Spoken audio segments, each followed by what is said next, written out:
My name is Felipe Mazzi, and I'm here with Annalisa Baioni, and we're going to present problem number 11, spinning washer. So a washer on a vertical steel rod may start spinning instead of sliding down. We want to study the motion of the washer, the sliding spinning transition, and determine the terminal velocity. So let's begin by dividing the motion into two parts, one in which the washer is lying against the rod, then it will undergo a transition which occurs only once, and it will begin to spin around an axis of the rod. So we can take a closer look at this transition by looking at the acoustic signal emitted by the washer as it goes down the rod. The sliding stage is characterized by multiple collisions which appear in the signal as a series of sharp peaks, and the spinning phase is characterized by a much quieter stage in which the terminal velocity is reached. We want to begin by demonstrating that the transition is characterized by the amplitude of the tilt angle, and this angle is defined by choosing a plane against the rod as it's shown in this figure, and then measuring the angle of tilt of the contact axis against the horizontal. So if we release a washer from rest, we will observe that this tilt angle grows to a maximum value where it slides, and then the washer slides and levels out, tilts to the other side, before continuing to oscillate until it reaches what we call the transition amplitude, which is the dashed line represented in this graph. This transition amplitude can be calculated merely on the basis of geometrical parameters, the diameters of the rod and of the washer. And we expect that this is the point where the washer will go from the sliding stage to the spinning stage. And in fact, we can verify this experimentally by seeking a combination of multiple washers, which are shown here. And we show that this expression works to predict the tilt amplitude, the angle at which the transition occurs. So spinning motion is characterized by a constant geometry-dependent tilt amplitude. But we're much more interested now in the spinning phase. So we know that in a given plane, if you fixate a plane, the tilt angle is always oscillating with amplitude given by alpha max, which you just calculated in the previous slide. But there is always some plane you can choose, it is represented by this blue plane in the figure, where the washer is at the maximum angle. And this defines the contact axis. And in this figure, you can see a 90-degree rotation of the contact axis. So let's view the physical intuition of what's happening here. So it begins with the washer touching the rod at 2 points, in this case, one in the back and one in the front. It establishes a contact axis, then it will begin to spin around this contact axis. But as soon as it performs a small rotation, it will also change the points of contact due to the geometry of the threading. And now it will begin to rotate around this new axis. So the washer goes around pursuing its own axis of contact.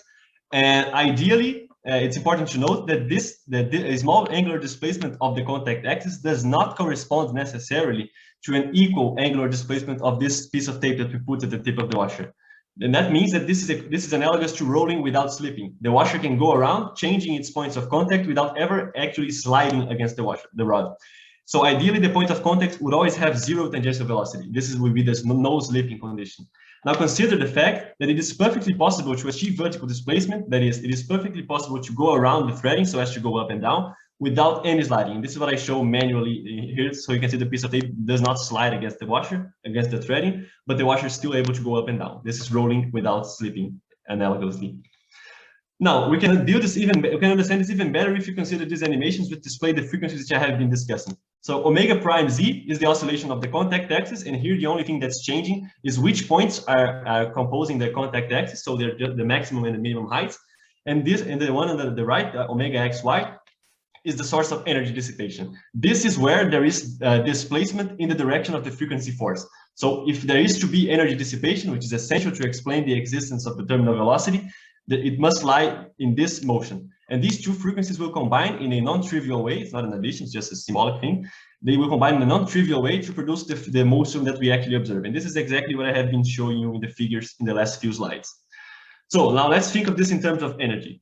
There are two contributions to kinetic energy coming from the oscillation frequencies that these just shown here. There is another kinetic energy term relating to the terminal velocity in the vertical direction. And there are two time-dependent terms. One corresponding to the energy input due to the change in potential energy, and one corresponding to the dissipation of energy due to friction forces.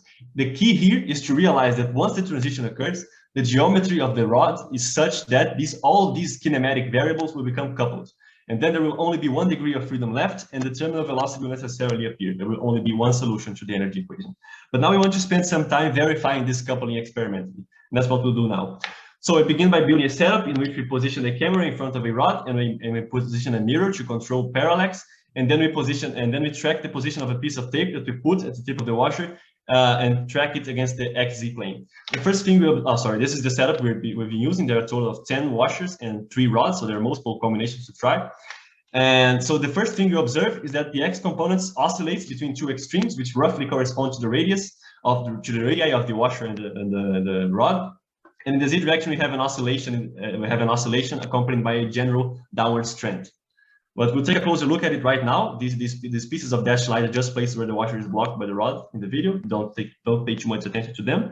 I just want to stress that this red line is just a guide to the eye. But we will first want to postulate that the velocity, there are 2 ways in which the washer can go down the rods.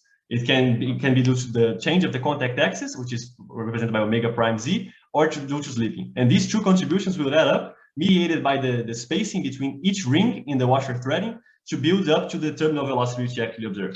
And we can verify this by comparing the 2. So when we take slipping into account, we arrive at this final prediction, which fits very well within measurements.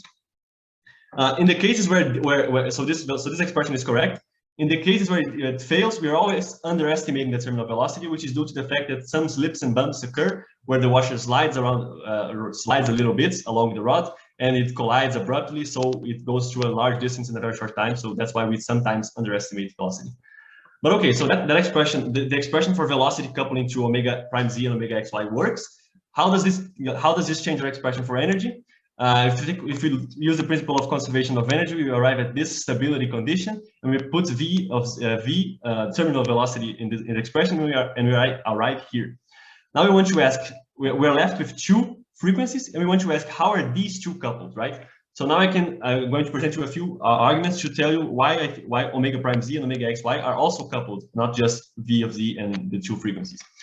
First, consider the fact that omega xy is associated with the displacement that the static friction was unable to hold, right? I showed you that ideally that it's possible to have displacement without slipping, but omega xy is driven by the oscillation of omega z. So you're changing your contact axis, and sometimes this change of contact axis is accompanied by some slipping, and this leads to omega xy.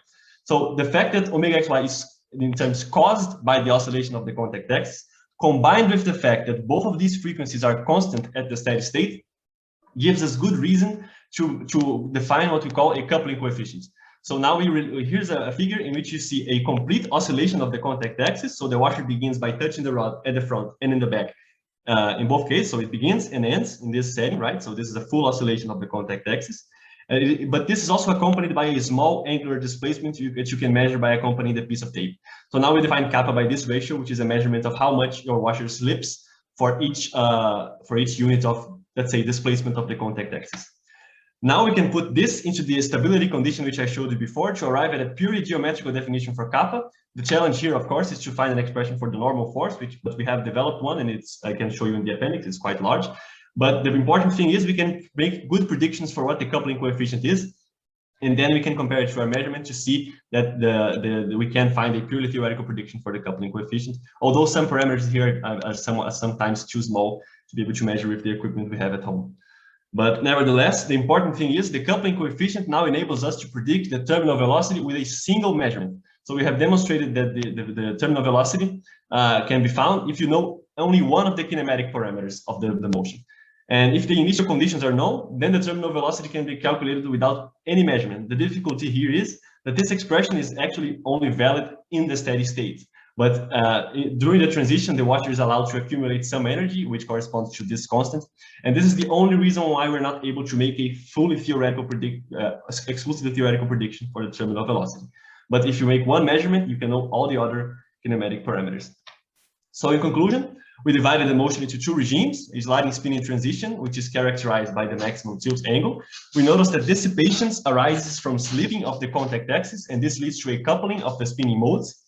We found that the terminal velocity is fully determined by both geometry of the rod and one of the spinning frequencies. And we were the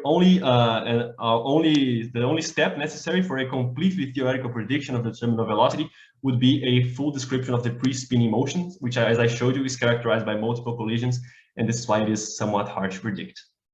So thank you very much, and I'm now open for questions.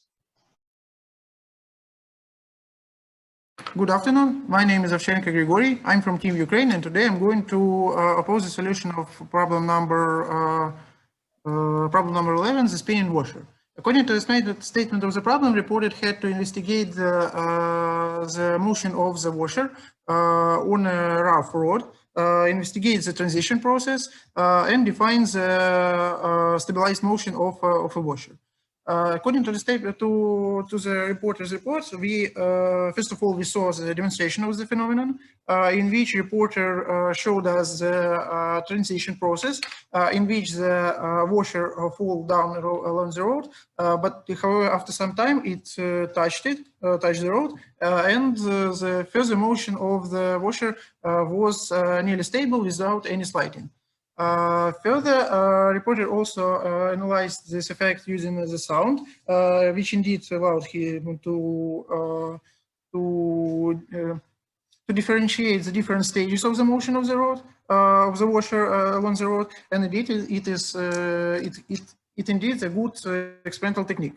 Further, the reporter investigated experimentally the stabilization of an inclination angle and the velocity of the motion and coordinate of washer, depending on time, in which we indeed observed the stabilization process.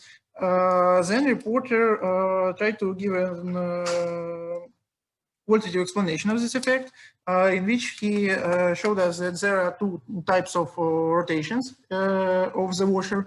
Indeed, we agree that because of the non-slipping, the vertical rotation leads to the rotation along the main axis of the washer itself, which leads to the appearance of such a complex motion, leading to the vertical motion of the washer.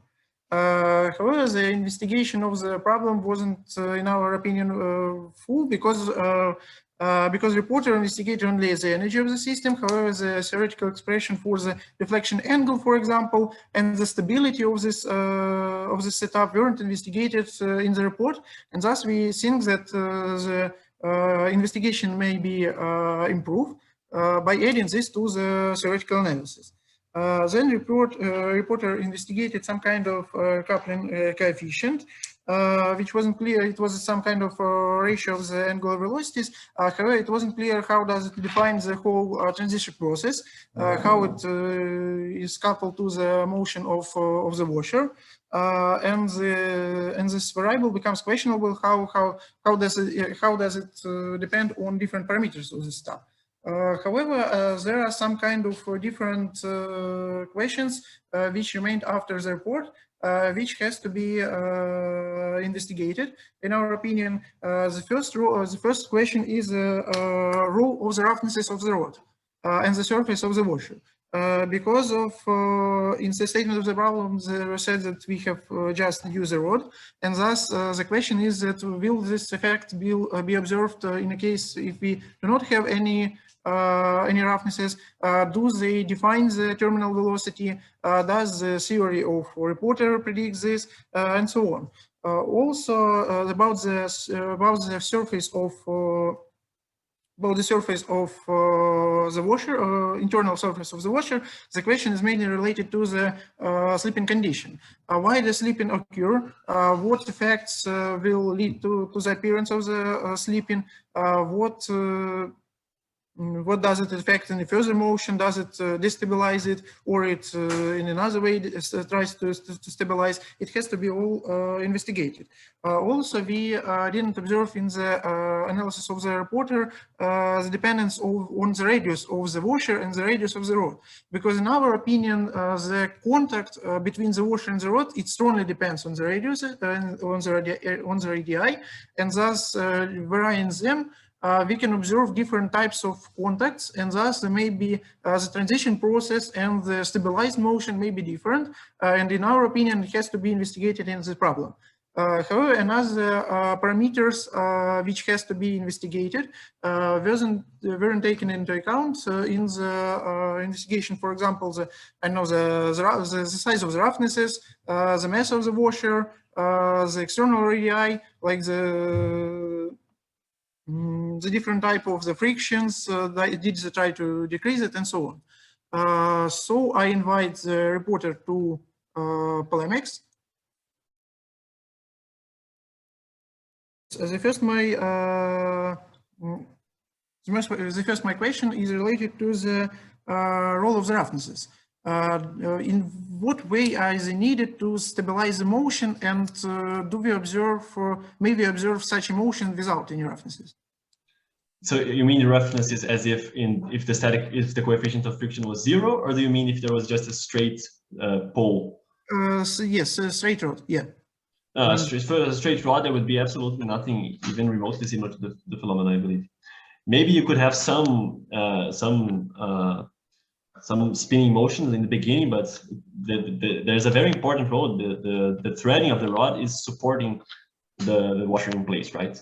So if there was no cavities for the washer to accommodate itself in, then it's a completely different phenomenon. Okay. However, if we do not have at a smooth rod, as I understand, the washer also may hit the rod even without any roughnesses.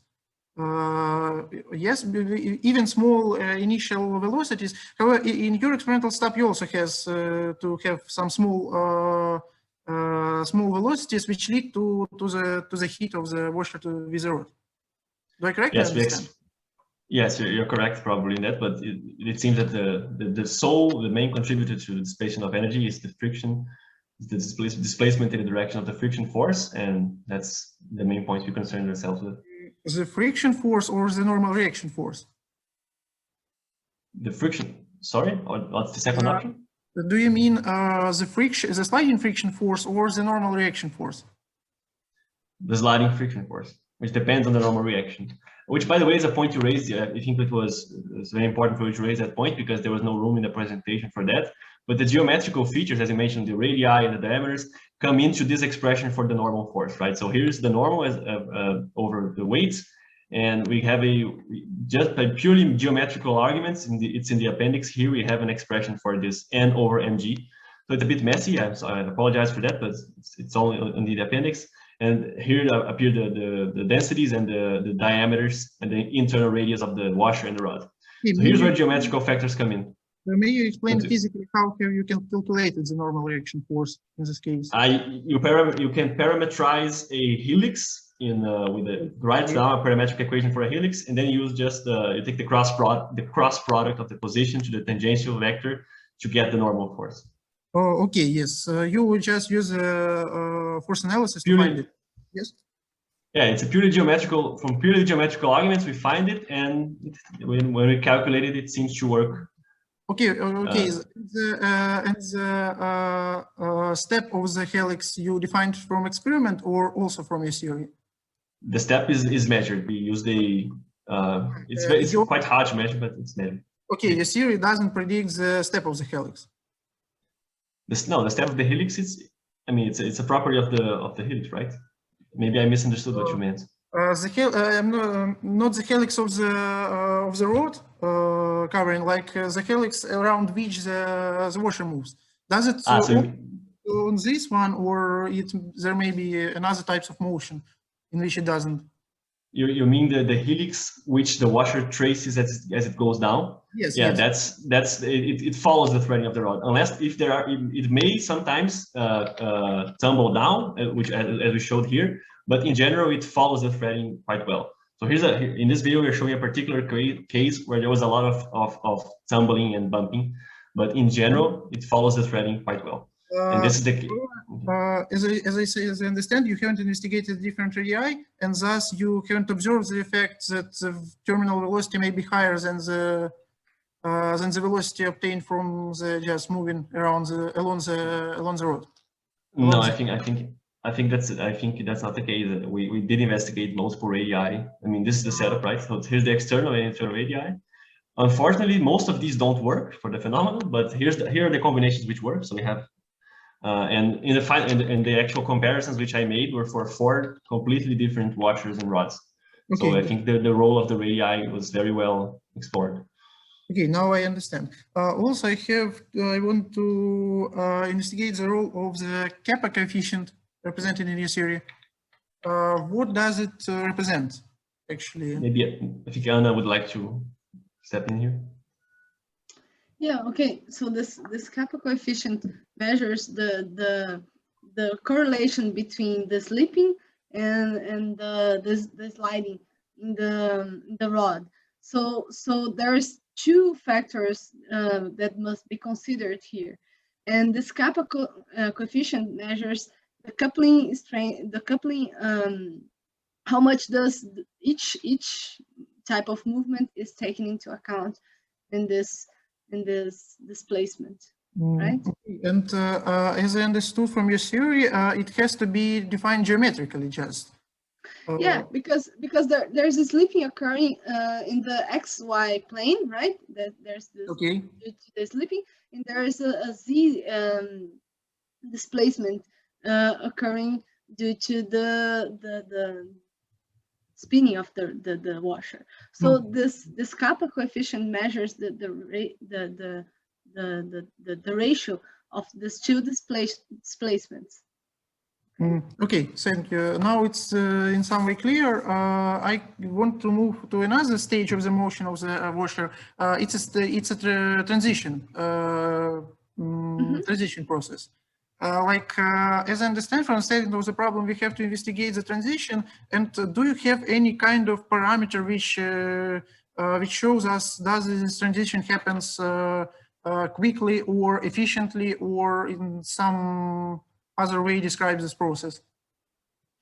Well, we didn't do a quantitative analysis there, but we can see that the ratio of the radial of the washer will be taken into account, because if the radial is less, it will couple more rapidly with the rod, right? The angulation will be less to couple with the rod. So, but the energy that it accumulates depends on the time that the washer leaves to couple with the rod. Right, so that depends on the time that it takes to the coupling. And actually, can I add something real quick? Is that one important thing about the transition is one of the most interesting things about this problem is that no matter how you drop the washer, if it enters the steady state, it enters it at the same velocity. The terminal velocity is completely determined by the geometry. So that's why we're not too concerned about the specifics, what happens before the transition, because whatever happens is erased later, right? You get the same terminal velocity. This is quite interesting, maybe a little bit counterintuitive, but that's why. So we limited our discussion of the transition to identifying what parameter must change, which is the tilt angle, which I showed you. And so we're not too much concerned with what happens before it because it's erased. Yes, I understand your point. In statements with problems, they will say to investigate the transition process. I understand that after transition, the velocity will be the same independently on the initial parameters. However, have you tried to find out how does the time of the transition depends on the size of the helix of the rod, the sizes of the washer, its mass, or something like this? Or it's just a stochastic process which you cannot describe in any way? Okay, so I think the main point here is that what determines the coupling point is the angle, and this depends on the radial both of the rod and the washer. So we know how to determine what is this coupling angle, and once the washer achieves this angle, it is coupled and starts the transition. And therefore, like Felipe said, the terminal velocity is always the same, and we don't have to worry about this first region anymore. Okay, yes, I understand now. And also some kind of question related to this about the friction. Did you try to in some way change the sliding friction, for example, by oiling the rod or something like this? Would the problem of the motion, of the stabilized motion change in this case or not? Or very short answer, please. Very short answer. Yes, we did try it. There's very little. In general, what it causes the phenomenon to not work. Thank in you. General. Please. Please tell me how much different washers did you really use for your experiments, or maybe different rods? The ones that were actually used was from these are these two were the ones that were actually compared to data, so not very different actually. What do you think if you will use quite different washer, for example, with much larger radius and with quite different relationship between external and internal radius, will always that type of movement will be the same, or you can see quite another qualitative type of movement? Qualitatively, qualitatively. Yeah, it would definitely either it will follow this pattern of reaching a terminal velocity and spinning, or it will just tumble down. We actually had many other washers which were more extreme cases, and none of them came even close to working. It was just tumble down, and it's a very sensitive phenomenon. It requires very specific ratios between the geometrical features. Thank you, Stanislav. Federica? Just a quick question. Could you show me the expression for the terminal velocity, please?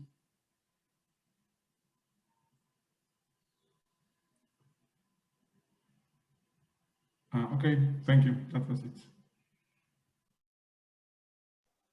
Okay, thank you, Federica. Any more questions from jury members?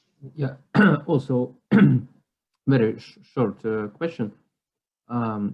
Maybe I missed something, but nevertheless, have you investigated something about thickness of the washer?